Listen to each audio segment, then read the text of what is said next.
guys, pag-usapan lang natin ng Kat Den. Grabe nga naman guys at ito ay naging patok sa Twitter. Grabe nga naman kasi guys ang inabot ng viewers dahil more than 16 million guys ha.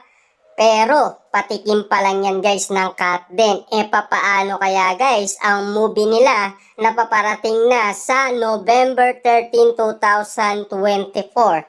Grabe nga naman kasi guys dahil mainit kaagad ang pagsalubong ng mga netizens sa ticket umano ng Kat Den sa kanilang pelikula na Hello Love Again dahil ubos kaagad guys ang ticket. Kaya sobrang pasasalamat nga naman guys ng Kat Den sa mga fans nila na igit sumusuporta sa kanila. Grabe kasi guys no, tinalo nina Alden Richard at Catherine Bernardo yung mga movie na lumipas na. Dahil sa kanila guys, talagang naging trending nga naman at pinag-uusapan sa social media. Grabe ang inabot guys ng viewers. Patikim pa lang guys, 16 million viewers na kaagad. 'Di ba?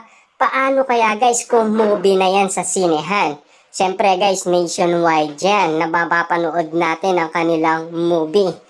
Siyempre guys, at lahat kasi ang mga fans nina Catherine Bernardo at Alden Richard dahil almost 5 years kasing inintay yan ang kanilang part 2, ang kanilang pagbabalik tambalan bilang Joy at Ethan sa movie na Hello Love Again to Canada, 'di ba?